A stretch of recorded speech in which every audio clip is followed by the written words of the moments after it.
दोस्तों T20 series को अपने नाम करने के बाद में इंडिया वुमेन्स के सामने जो नया चैलेंज है वो है ओडीआई मैचेस का।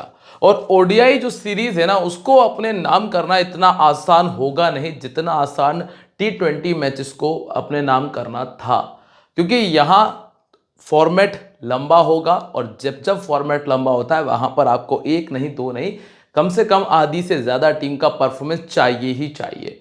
इसीलिए दोस्तों यहां हम बात करेंगे कि ऐसे कौन कौन सी प्लेयर्स हैं जिनको आप अपनी टीम में रख सकते हैं, क्योंकि अगर आप लोग T20 क्रिकेट को देखकर टीम बनाएंगे तो पॉसिबल है कि आप अपना नुकसान कर सकते हैं।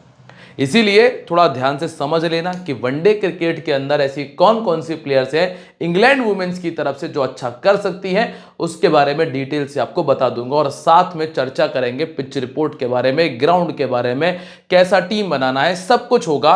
वीडियो को पूरा देख लेना। सबसे पहले अगर अभी तक आप लोगों ने हमारे चैनल फैंटेसी टैलेंट हब को सब्सक्राइब नहीं किया है तो सब्सक्राइब कर लीजिए। फैंटेसी की फील्ड का सबसे बेहतर इंफॉर्मेटिव चैनल अगर कोई है तो वो आप फैंटेसी टैलेंट हब कह सकते हो। और साथ ही साथ दोस्तों टेलीग्राम, जहां पर कि टॉस के बाद के जो अपडेट्स हैं वो आपको मिल जाएंगे। इसके लिए आपको करना यह है कि डिस्क्रिप्शन में और कमेंट सेक्शन में लिंक दिया है, जाकर क्लिक करिए और ज्वाइन कर लीजिए और जुड़ जाइए हमारे साथ में टेलीग्राम पर हर एक अपडेट के लिए। चलिए अब बात करते हैं सबसे पहले वेन्यू के बारे में। लाइक के साथ में वीडियो का आगाज करिएगा, क्योंकि आप लोगों का लाइक और कमेंट हमें बहुत मोटिवेट करता है सारी वीडियोस को कवर करने के लिए। तो मैच होगा दोस्तों द रॉस बोवेल साउथहैम्पटन में। इस मैदान के ऊपर टोटल 3 वुमेन्स के मैचेस खेले गए वनडे क्रिकेट के, जिनमें से 2 बार चेस करने वाली टीम ने मैच को विन किया है। और जो 3 मैच है ना, तीनों के तीनों मैच लो स्कोरिंग है। जैसा कि आप यहां पर देखेंगे, आखिर यहां तो 282 बन गया था, यहां पर 131 बना था और इस वाले मैच में 192 का स्कोर था। और इन दोनों मैचेस में इंडिया वुमेन्स खेल रही थी। अब ये मैच हालांकि बहुत पुराना है, इसलिए आपको इस पर तो इतना दिमाग नहीं लगाना। ये जो मैच है ये थोड़ा लेटेस्ट मैच है, जिसकी अगर हम बात करें, जिसमें नंबर 3 पर बैटिंग करने आई एलिस पेरी ने 91 का स्कोर किया था और यहां पे नंबर 4 पर बैटिंग कर रही थी नेट सीवर, जिन्होंने 111 बनाया था अपनी टीम के लिए।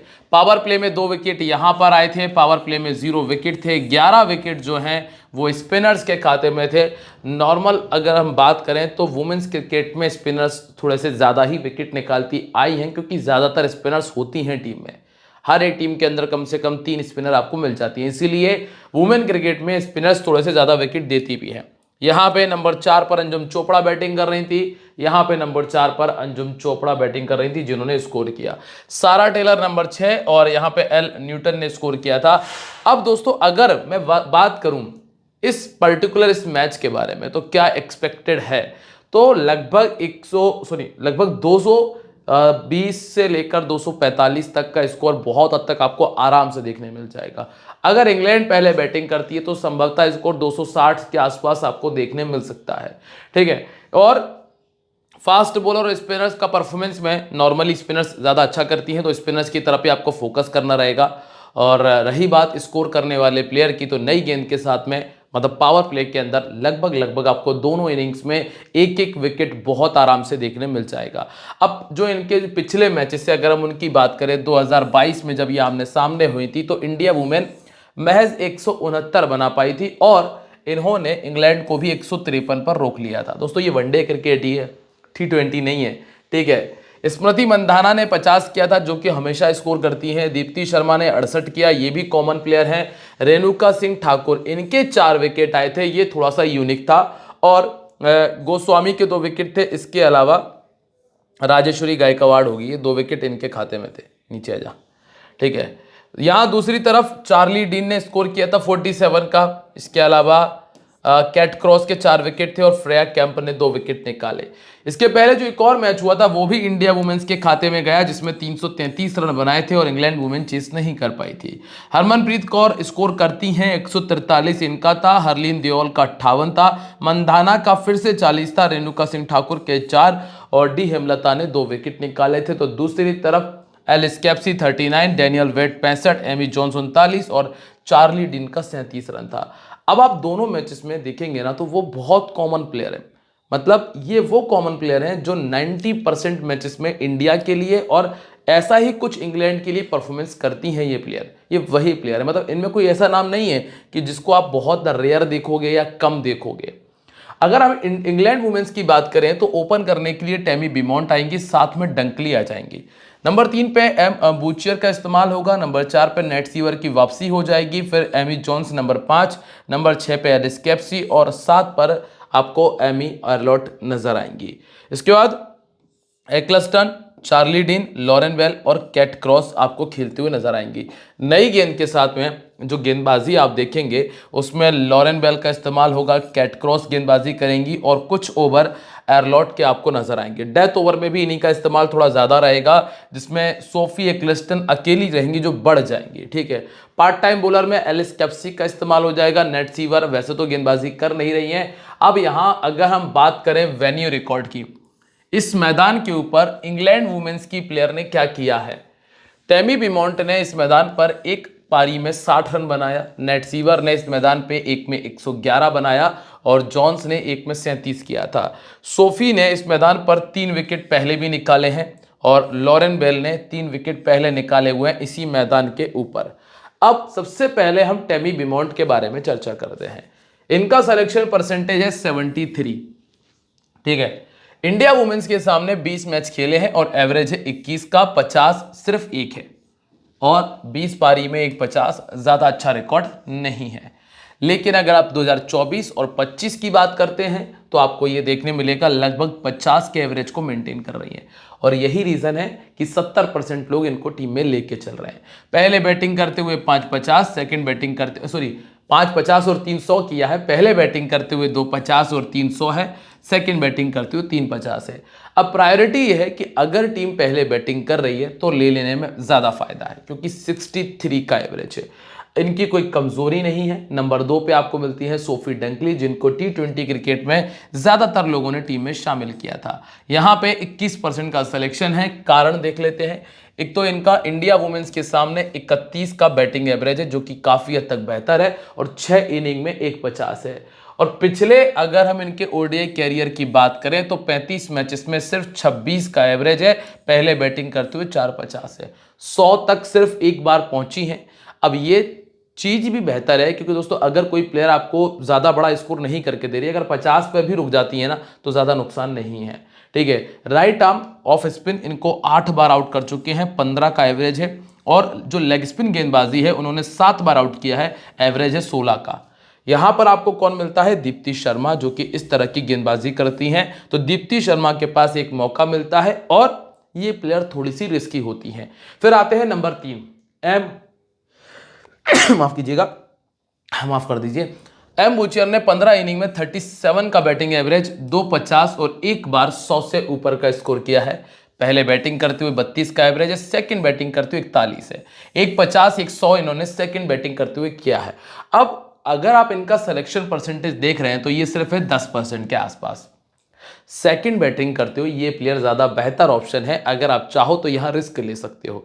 ये बात है दोस्तों ग्रैंड लीग के लिए, क्योंकि नॉर्मल में अगर हम देखें रिस्क लेने के जो प्लेयर्स हैं हम उनके बारे में चर्चा करते हैं, तो ये प्लेयर है रिस्क लेने के लिए सेकेंड इनिंग के अंदर चाहो तो ट्राई कर लेना, स्पेशली ग्रैंड लीग में। ठीक है, स्मॉल लीग में भी अगर आप ज्यादा बड़े कॉन्टेस्ट खेल रहे हैं, जैसे कि आप मिनी लीग वाले कॉन्टेस्ट खेल रहे हैं, तो वहां तक आ सकते हो।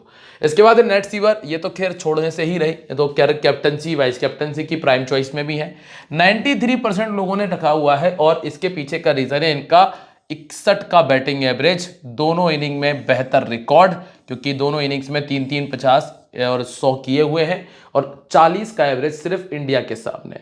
ठीक है, दीप्ति शर्मा ने हालांकि 3 बार आउट किया है, लेकिन 97 गेंदे मतलब समझ रहे हो आप, लगभग 18 ओवर।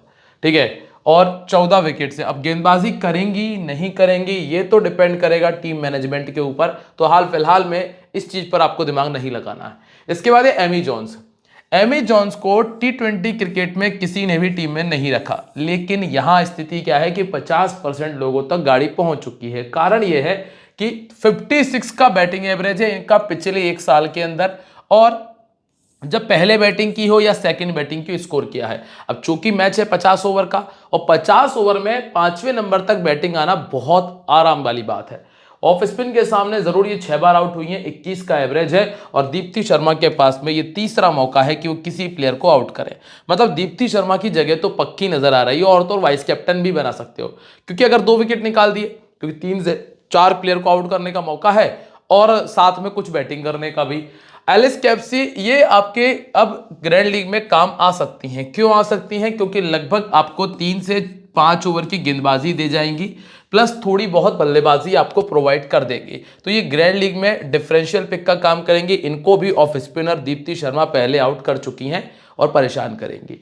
इसके बाद है एमी एरलॉट, जिन्होंने 2 मैच खेलकर 4 विकेट निकाले हैं। इनकी गेंदबाजी मुझे बेहतर लगी थी और अगर डेथ ओवर में डालती हैं तो इनसे आप फायदा ले सकते हो। 17% का सिलेक्शन है। अगर टीम पहले बॉलिंग करे तो इनको रखने में नुकसान नहीं होगा।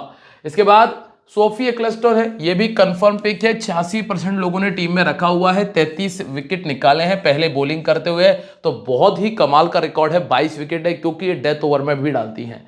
और इसके बाद है लॉरेन बेल, 21 में 36 विकेट इनके पास है। इन्होंने दोनों इनिंग में बहुत अच्छी गेंदबाजी की है। इनको आप दोनों इनिंग में कैरी कर सकते हो। 58% लोगों ने रखा हुआ है, लेकिन ये और ज्यादा डिजर्व करती हैं। और लास्ट में नाम है चार्ली डीन का, ऑफ स्पिन गेंदबाजी करती हैं। 19 में 33 विकेट है। पहले बॉलिंग कराओगे तो लगभग हर मैच में 2 विकेट आए हैं और सेकंड इनिंग में उतना बेहतर नहीं है। तो अगर ये पहली इनिंग में बॉलिंग करें तो ये बहुत अच्छा ऑप्शन बन सकती हैं।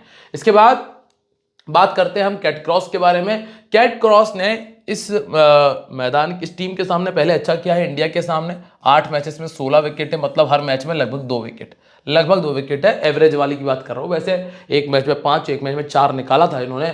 और पहले बॉलिंग करते हुए 12 में 14, सेकंड बॉलिंग करते हुए 9 में 13 है। दोनों में लगभग इक्वल ही परफॉर्मेंस आपको इनका देखने मिलता है। अब हम बात करते हैं यहां से इंडिया के बारे में। इंडिया की तरफ से ना स्मृति मंधाना और प्रतिका रावल का अब यहां पर आप खेलते हुए देख पाएंगे। ये जो प्लेयर है ना, ये अच्छी प्लेयर है। रावल अच्छी प्लेयर है। ज्यादा मैचेस नहीं खेले, लेकिन ये कमाल है इनका, मतलब बेहतर है। इसके बाद है जेमिमा रॉड्रिग्स, हरमनप्रीत कौर, ऋचा घोष। इसके बाद अमनजोत कौर है, दीप्ति शर्मा, स्नेहा राणा, राधा यादव, अरुंधति रेड्डी और श्री चारनी आपको मिल जाएंगी। अमनजोत कौर नई गेंद के साथ में गेंदबाजी कर सकती हैं अरुंधति रेड्डी के साथ में, और डेथ ओवर में भी आपको थोड़ा बहुत ओवर करते हुए नजर आएंगी। अब बात करें स्मृति मंधाना के बारे में। मंधाना ने T20 क्रिकेट में वैसे भी बहुत कमाल का परफॉर्मेंस दिया है और दोनों इनिंग्स में इनका रिकॉर्ड बहुत अच्छा है। 450, 400, 250, 200 दोनों इनिंग का रिकॉर्ड है। कंफर्म पिक है, कैप्टन वाइस कैप्टनसी की चॉइस है। सोफी एक्लेस्टन ने इनको 3 बार और कैट क्रॉस ने भी इनको 3 बार पहले आउट किया है। नंबर 2 पर आपको मिलती है प्रतिका रावल। मैंने आपको क्या बताया कि ये अच्छी प्लेयर है, नई प्लेयर है, लेकिन कमाल की प्लेयर है। और इनका अगर आप बैटिंग एवरेज देखोगे तो आपको देखने मिलेगा लगभग 64 का है। हालांकि इंग्लैंड के सामने अब ये पहली बार आई हैं, तो थोड़ा सा देखना होगा कि इंग्लैंड को कैसे फेस करती हैं और इंग्लैंड में कैसे फेस करती हैं। लेकिन फिर भी पहले मैच के लिए रख रहा हूँ। अगर बैटिंग सही लगी तो आगे भी ट्राई करेंगे। और ऑर्थोडॉक्स गेंदबाजी इनको दिक्कत देती है। सोफी एक्लेस्टन का अब जो टीम में जगह है वो कंफर्म हो रही है। इसके बाद जेमिमा रॉड्रिग्स, वैसे बहुत तगड़ा परफॉर्मेंस है, 45 का एवरेज है, लेकिन जब इंग्लैंड सामने आई है वनडे क्रिकेट में तो एवरेज सिर्फ 10 का रह गया है, क्योंकि 6 मैचेस में 62 रन है और उसमें भी एक मैच में 48 बना दिया था। अगर आप ये 48 हटा दोगे तो आपको ये देखने मिल रहा है कि इन्होंने सिर्फ और सिर्फ 14 रन बनाए, बाकी बचे हुए 5 मैचेस में। ठीक है, पहले बैटिंग करते हुए 350 और 2 शतक है। 53% लोगों ने टीम में रखा है।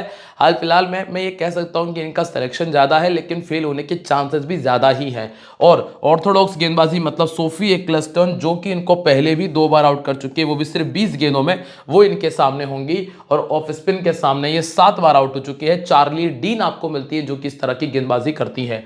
इसके बाद अगला नाम आपको मिलता है हरमनप्रीत कौर। हरमनप्रीत कौर को लोग अंडर एस्टिमेट कर रहे हैं अब, लेकिन अगर आप देखेंगे इंग्लैंड के सामने एवरेज 40 है। पसंद करती है इंग्लैंड के सामने बैटिंग करना।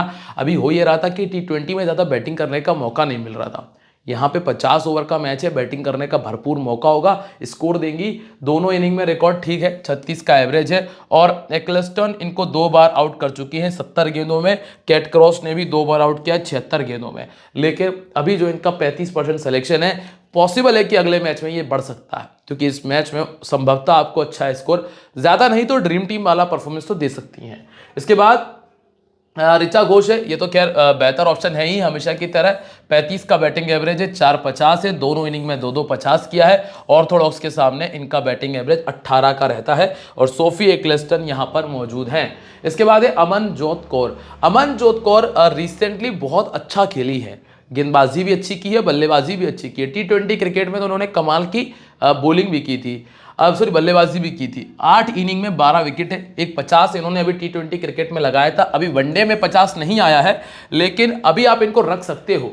इसके बाद है दीप्ति शर्मा, ये तो खैर कंफर्म है, यहाँ तो आपको दिमाग लगाना ही नहीं है। और तो और ये वाइस कैप्टन भी है मेरी स्मॉल लीग की टीम की। 25 में 44 विकेट और प्रमोट भी हो सकती है बैटिंग में, कोई बहुत बड़ी बात नहीं है। इसके बाद है दोस्तों अरुंधति रेड्डी, 8 इनिंग में 11 विकेट इनके खाते में है। और राधा यादव 7 इनिंग में 8 विकेट इनके पास में मौजूद हैं। लास्ट के जो 2 नाम है, जिसमें एक स्नेहा राणा है, जिन्होंने 28 इनिंग में 37 विकेट निकाले हैं। पहले बॉलिंग करते हुए 11 विकेट है, सेकंड बॉलिंग करते हुए 16 इनिंग में 26 विकेट निकाले हैं। स्नेहा राणा ये रिस्की पिक है, मतलब कभी चली कभी नहीं चली वाली कंडीशन है, मतलब ऐसा नहीं कि लगातार आपको परफॉर्मेंस दे रही हूँ।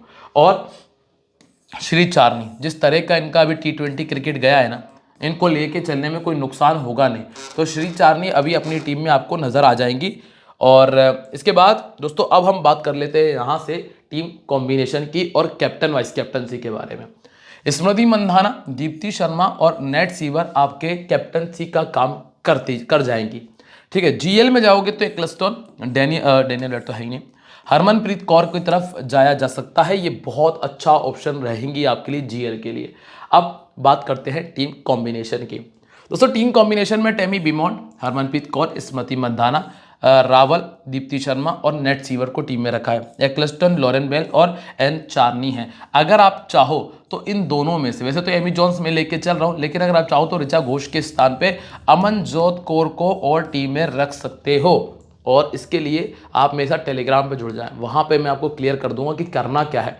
लिंक डिस्क्रिप्शन कमेंट सेक्शन में है। अगर वीडियो अच्छा लगा है लाइक कमेंट और शेयर कर देना, नहीं अच्छा लगा है तो कमेंट करके बताओ कि क्या अच्छा नहीं लगा, अगली वीडियो में उसे ऐड करेंगे। ठीक है, ध्यान रखें, this game may be habit forming और financially risky, so please play responsibly. मिलते रहेंगे आप लोगों से अपनी अगली वीडियो में, तब तक के लिए दोस्तों बाय, जय हिंद, जय महाकाल।